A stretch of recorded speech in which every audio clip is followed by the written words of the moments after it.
Leicester's fairy tale fix. In 2016, Leicester City shocked the world by winning the Premier League, starting the season with 5,000 to 1 odds. The same odds bookmakers gave for Elvis being found alive. The Foxes completed one of sport's greatest underdog stories. But some believe this wasn't just about Jamie Vardy scoring in 11 straight games or N'Golo Kante running himself into the ground. Multiple theories suggest the league wanted a fairy tale ending. First, critics point to the timing. The Big Six were all struggling that season. Chelsea, the defending champions, sacked Jose Mourinho in December while sitting 16th. Arsenal couldn't break their 4th place curse. Manchester United were still rebuilding after Sir Alex Ferguson's departure. Manchester City hadn't found their footing under Pellegrini. Critics argue this created the perfect storm for an outsider to win. Then there's the referee theory. BBC Radio's Rory Smith suggested that officials won't want to be the guy to deny Leicester a win through a contentious decision. The idea was that referees, like everyone else, got caught up in the fairy tale and subconsciously gave Leicester favourable calls during crucial moments. Some point to Leicester's remarkable luck with injuries. Key players like Riyad Mahrez, Jamie Vardy and Wes Morgan stayed healthy all season, while their rivals suffered major setbacks. Conspiracy theorists argue this was too convenient. The league needed a good news story after years of dominance by billionaire-backed clubs, and Leicester provided it. Whether orchestrated or accidental, Leicester's title win remains one of the Premier League's most memorable achievements. Roman's blood money empire. The arrival of Roman Abramovich at Chelsea in 2003 fundamentally changed English football's competitive landscape and created lasting resentment among fans of traditional clubs. The theory suggests Abramovich's wealth, allegedly derived from questionable Russian business practices, corrupted the integrity of Premier League competition. Before Abramovich, Chelsea were a mid-table club with limited resources. His immediate investment of over £100 million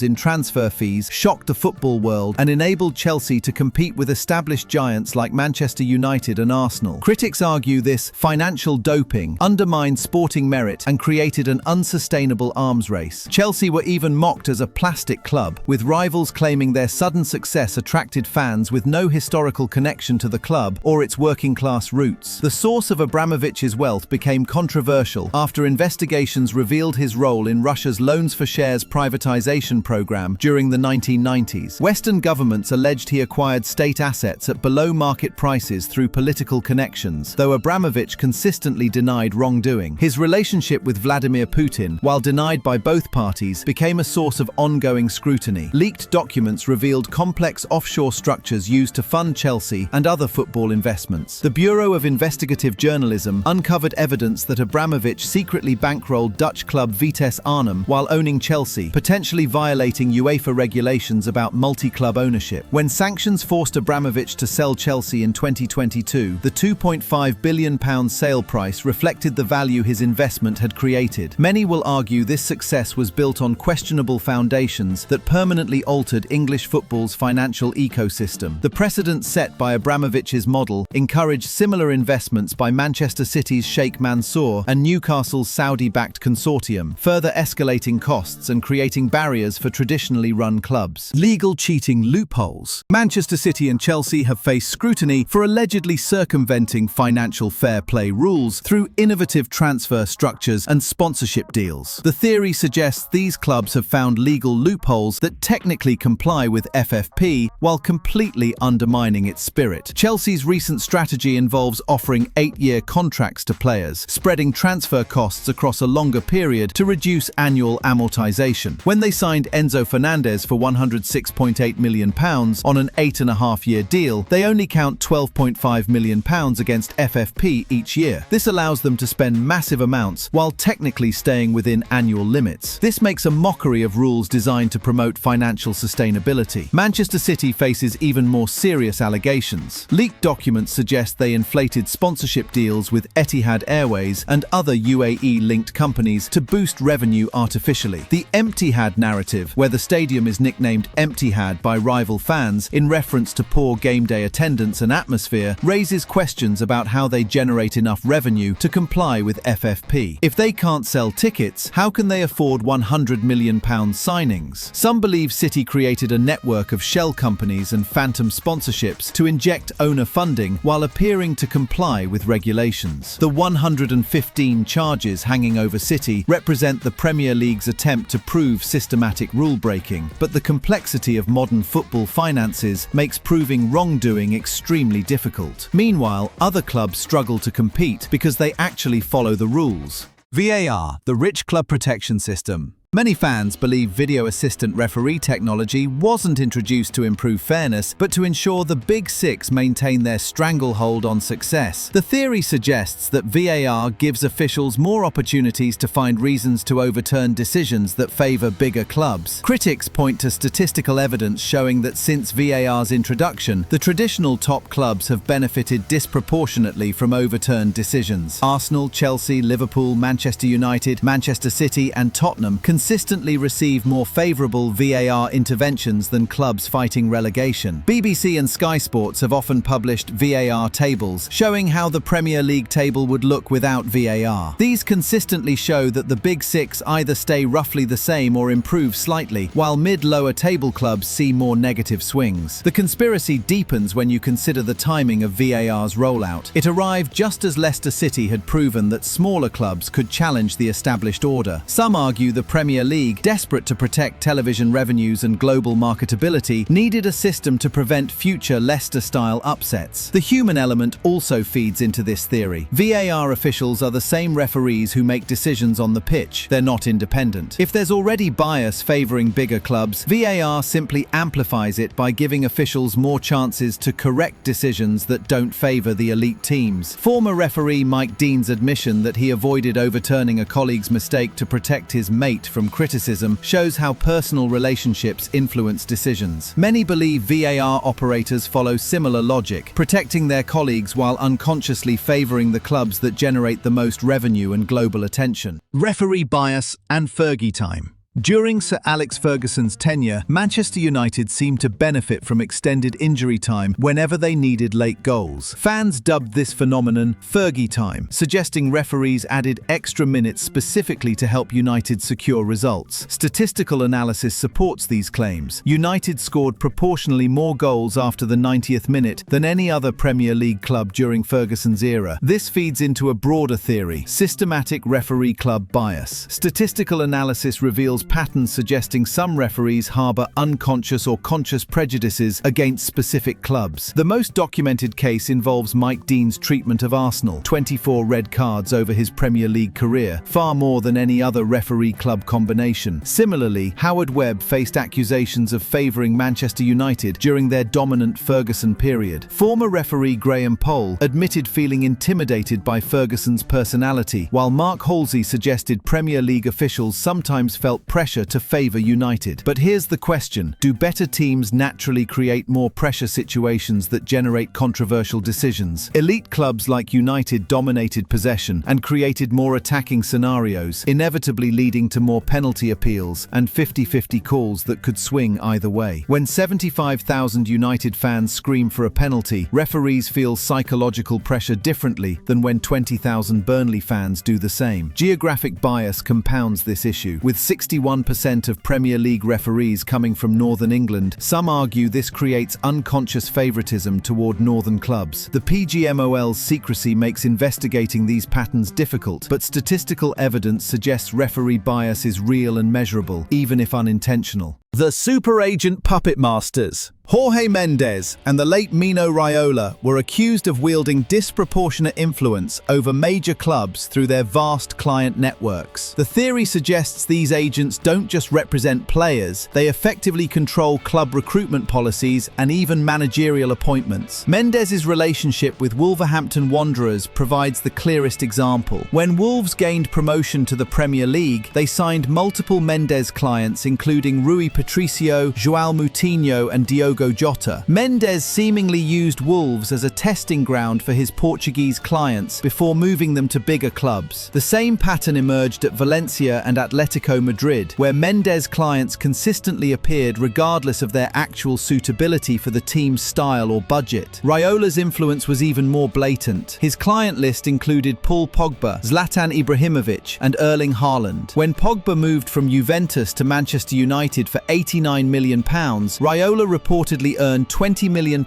in fees. The conspiracy deepens when considering managerial appointments. Jose Mourinho's moves between clubs often coincided with opportunities to work with Mendes' clients. Some believe agents effectively orchestrate these relationships, creating cycles where managers, players, and agents all benefit from moves that may not serve the club's best interests. With transfer fees and agent commissions reaching astronomical levels, one may wonder who really runs modern football, the clubs or the people representing the players. Paul Pogba's dressing room chaos. Pogba's presence at Manchester United reportedly created a toxic atmosphere that contributed to the club's decline. Critics point to United's struggles coinciding with Pogba's two separate periods at Old Trafford. When Pogba first left United's academy for Juventus in 2012, he cited lack of opportunities. When United re-signed him for £89 million in 2016, initial optimism quickly soured. Former teammates later revealed tensions between Pogba and Jose Mourinho, with the midfielder's social media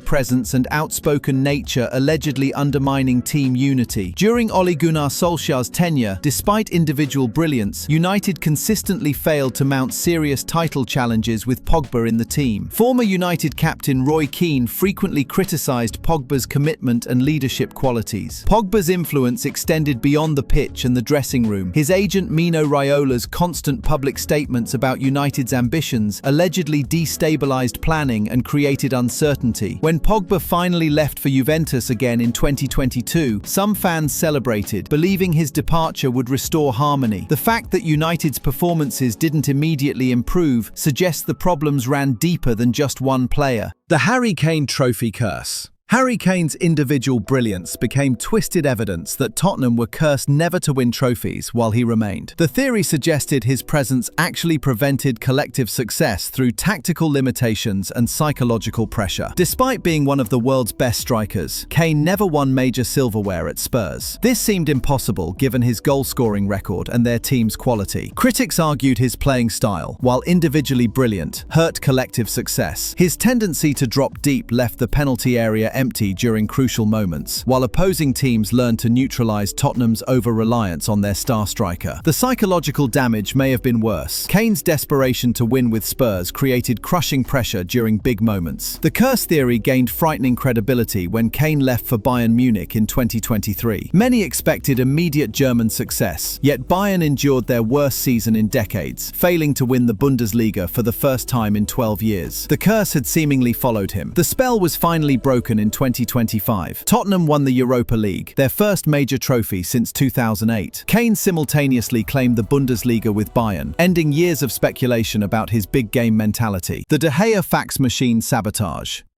In August 2015, David De Gea's £29 million move to Real Madrid collapsed due to alleged fax machine failure. The official story? Technical difficulties prevented paperwork reaching FIFA before the deadline. The reality? Likely sabotage by United executives who realised too late they were selling their best player. The evidence is damning. United waited until the final hours despite having all day to complete the transfer. In 2015, why use fax machines for multi-million-pound deals when email existed? United's commercial department handled complex transactions regularly without similar technical failures. The timing screams deliberate interference. De Gea had just won Player of the Year and was entering his prime. Losing him would have crippled an already struggling squad. Ed Woodward and United's hierarchy likely panicked and manufactured the fax excuse to void the deal. Real Madrid's Florentino Perez later claimed United changed demands at the last minute, making completion impossible. Whether accident or conspiracy, the failure proved fortuitous. De Gea remained for years and became the Premier League's best goalkeeper. Sometimes the most ridiculous excuses hide calculated decisions. Ronaldo City transfer blocked. United's 2021 re-signing of Cristiano Ronaldo had nothing to do with football and everything to do with preventing the emotional devastation that would have crushed United fans and Sir Alex Ferguson. When reports emerged of Ronaldo joining their local rivals, United's hierarchy made an emotional panic buy that defied sporting logic. The context was perfect for disaster. City needed a striker after missing Harry Kane. Ronaldo wanted out of Juventus. United's last-minute intervention, reportedly influenced by Rio Ferdinand's phone calls, changed everything overnight. Tactically, the signing was insane. Ronaldo couldn't press in Solskjaer's system. His arrival stunted younger players' development and created dressing room tensions with his wage demands and ego. The team's collective performance nosedived despite his individual goals. The emotional factor was everything. United couldn't stomach watching their greatest modern player score at Old Trafford in sky blue. The psychological trauma of Ronaldo celebrating at the Stretford end while wearing City colours was unbearable. The consequences proved disastrous. Public criticism of the club led to his contract termination in November 2022. United prioritised short-term emotional satisfaction over rational planning, showing how rivalry and nostalgia can destroy judgment in modern football. The Arsenal Invincibles curse. Arsenal's unbeaten 2003-2004 season created a psychological prison the club can't escape. The theory suggests that achieving perfection cursed them to forever fall short when glory is within reach. The evidence is compelling. Since the Invincibles, Arsenal have developed a pattern of leading title races before spectacular collapses during crucial periods. The 2007-2008 campaign saw them dominate for months before crumbling in the final weeks. In 2015-16, they bottled a golden opportunity when Leicester won the league. Most recently, 2022-23 witnessed Manchester City overhaul their 8-point lead through sheer mental strength Arsenal couldn't match. The curse operates on multiple levels. Current players carry the burden of constant comparisons to that perfect team. Every stumble gets measured against the Invincibles' flawless record. Media coverage and fan expectations consistently reference that magical season, creating additional pressure other clubs don't face. Even crucial moments see Arsenal tighten up, as if the weight of living up to perfection paralyzes them when boldness is required. Wenger's long tenure may have reinforced this psychological barrier, a constant reminder of past glory he couldn't recreate. Yet even after his departure, the curse persists, suggesting it transcends individual personnel and has become embedded in the club's DNA. Daniel Levy's transfer market manipulation.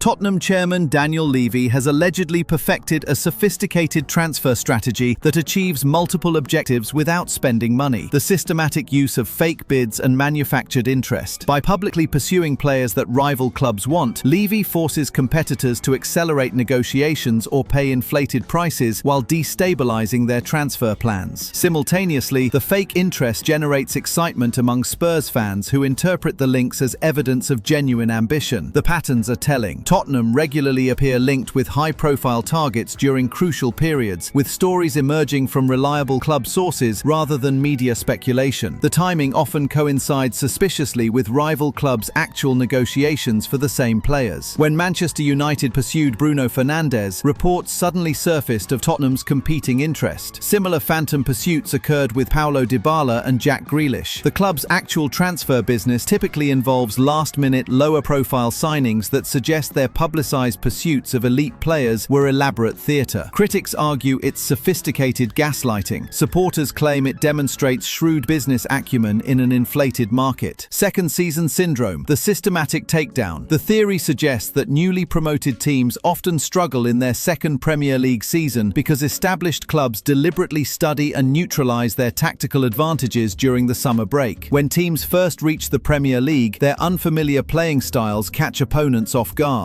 However, every Premier League club's analysis department studies these newcomers intensively between seasons. By year 2, opponents understand how to exploit weaknesses and neutralize strengths. The pattern appears consistently. Sheffield United's impressive debut season in 2019-20 was followed by immediate relegation. Norwich City repeatedly demonstrated this syndrome, performing respectably initially before struggling when teams adapted. Sharing tactical intelligence between clubs may occur more frequently than publicly acknowledged. acknowledged, creating collective knowledge that disadvantages newcomers. When newly promoted teams show genuine quality, this triggers systematic responses designed to preserve existing power structures. Some teams break this pattern. Wolves' sustained success and Brentford's continued competitiveness show that tactical innovation can overcome second-season syndrome. The COVID title asterisk theory.